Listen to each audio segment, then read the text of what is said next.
Student आप सब कैसे हैं। मुझे आशा है कि आप सब बहुत ही बेहतर होंगे और आपका एग्जाम का तैयारी भी बहुत ही बेहतर तरीका से चल रहा होगा। तो चलिए इस वीडियो को हम लोग शुरू करने से आपसे पहले एक रिक्वेस्ट है कि यदि आप मेरे चैनल पर नए हैं तो चैनल को सब्सक्राइब कर लीजिए और फटाफट बेल आइकन भी दबा दीजिए ताकि वीडियो जब भी अपलोड हो तो आप तक नोटिफिकेशन पहुंच सके। चलिए, अगर मैं इस वीडियो में जो क्वेश्चन पढ़ाता हूं अगर आपको समझ में नहीं आए तो गारंटी है कि अगर नहीं समझ में आएगा तो मेरे चैनल को अनसब्सक्राइब कर दीजिएगा। ये गारंटी मेरे पास है कि आप मेरे वीडियो को अनलाइक कीजिए, अनसब्सक्राइब कीजिए। अगर पसंद आ जाता है तो तुरंत ही सब्सक्राइब कर लीजिए। चलिए इस बार हम लोग देखते हैं कि कौन सा जो है क्वेश्चन है जो आपको नहीं समझ में आता है, उसी क्वेश्चन को हम समझाने वाले हैं। जैसे कि आप देख रहे हैं प्रश्नावली 1.1 का मैथ का यानी कक्षा 10th का, ध्यान से रखिएगा 1.1 का क्वेश्चन नंबर 3 जो कि आपको प्रॉब्लम होती है उस प्रॉब्लम को पूर्ण रूप से दूर कर देंगे। पूरा कंसेप्ट क्लियर होगा, 100% समझ में आएगा। नहीं समझ में आए तो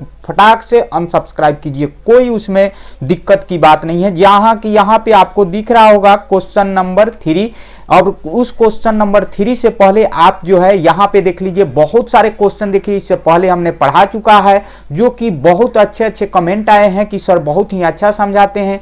फिर इसके बाद आप यहां पे देखेंगे ये क्वेश्चन आपका जो है आज वाला है, इसको छोड़ना नहीं है, पूरा तोड़ मड़ोड़ के हम लोग बनाएंगे। जैसे कि यहां पे दिख रहा है क्वेश्चन नंबर क्या है 3, क्वेश्चन नंबर क्या है 3। इस क्वेश्चन नंबर 3 में क्या कह रहा है इसको हम लोग एक बार पढ़ रहे हैं।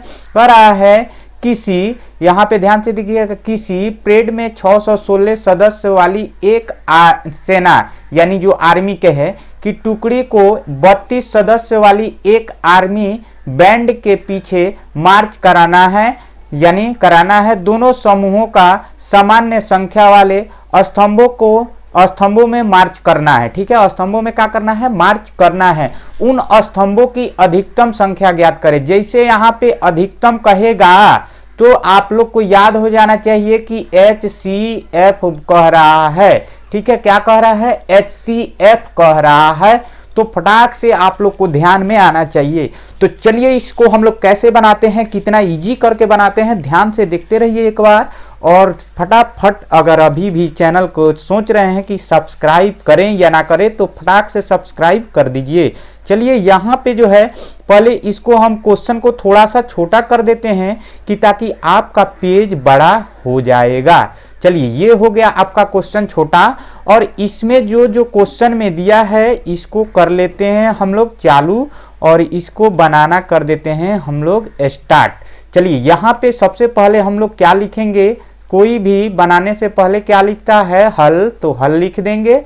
ठीक है, उसके बाद हमारा काम होता है कि इसमें जो जो दिया है उसे लिखेंगे। तो यहाँ लिखेंगे दिया है। ठीक है, इसको नहीं भूलना है। तो जो बड़ा अंक है जैसे कि यहाँ पे क्वेश्चन में 616 और 32 में बड़ा कौन है, तो जो बड़ा होगा उसे हम लोग ए मानेंगे। तो यहाँ पे ए बराबर क्या होगा, ए बराबर हमारा हो गया 616 और बी बराबर हमारा क्या हो गया 32। ठीक है, अब जो है हम लोग जिस नियम से बनाएंगे उस नियम को भी लिखना चाहिए। ठीक है, उस नियम को लिखना है। तो यहाँ लिखेंगे यूक्लिड विभाजन, क्योंकि ये चैप्टर ही यूक्लिड विभाजन से हम लोग बना रहे हैं। तो यूक्लिड विभाजन थोड़ा सा शॉर्ट में लिख लेता हूं प्रमेयिका से, या प्रमेयिका छोड़ के आप एल्गोरिथम भी लिख सकते हैं, प्रमेय से। ठीक है, यूक्लिड विभाजन प्रमेय से। अब यहाँ पे ए बराबर इसका फॉर्मूला होता है b into Q plus R. इसका कंडीशन भी है, जहां क्या कहता है कंडीशन, जहां 0 छोटा या बड़ा हो सकता है, बराबर हो सकता है आर के, और आर छोटा होगा हमेशा बी से। ठीक है, ये क्वेश्चन का कहना है, इसका कंडीशन कहता है यूक्लिड का। ठीक है, अब जो है यहाँ पे हम लोग थोड़ी सी रॉफ में काम कर लेते हैं।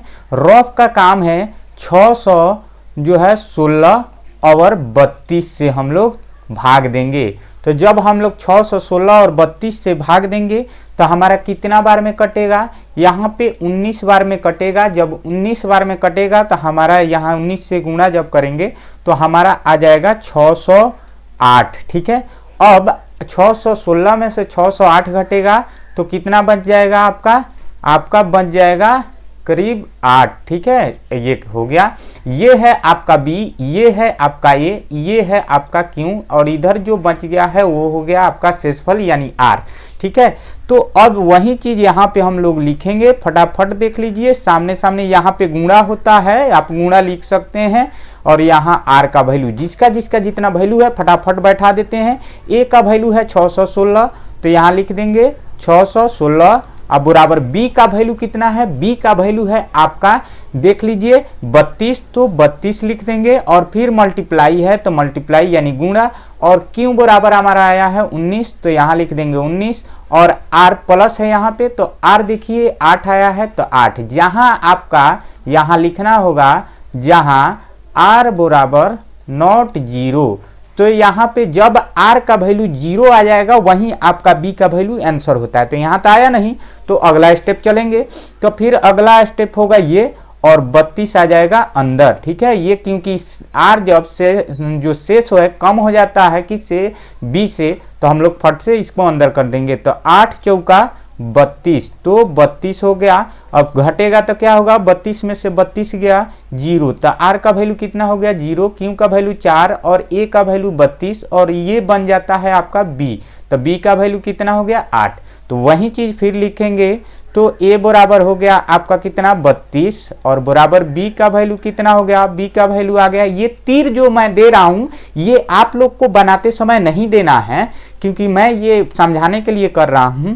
तो 32 और 32, और फिर यहाँ पे आ गया B का वैल्यू 8, और गुणे जो है यहाँ पे देख लीजिए Q का वैल्यू 4 है, तो यहाँ पे लिख देंगे 4, और R का वैल्यू 0 आ गया है, तो 0 लिखेंगे। यहाँ लिखेंगे कंडीशन जहाँ R बराबर 0 आ चुका है, तो वहीं हमारा B का वैल्यू क्या होता है, आंसर होता है। तो इसलिए हम लोग यहाँ लिखेंगे, ठीक है, हम लोग लिखेंगे इसलिए स्तंभों, यहाँ पे थोड़ा सा मिटा देते हैं,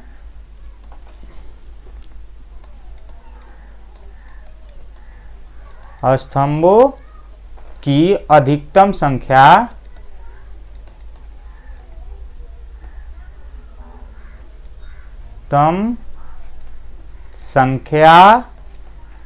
बराबर कितना होगा 8, अधिकतम संख्या कितना हो जाएगा, अधिकतम संख्या 8 होगा। ठीक है, यही आपका आंसर हो गया। तो अब बताइए कमेंट करके कि आपको समझ में आया है कि नहीं। अगर नहीं आया है तो उसके लिए और भी अलग अलग मेथड है, जरूर बताएंगे। अगर आप कमेंट सेक्शन में पूछिएगा तो। वीडियो देखने के लिए धन्यवाद।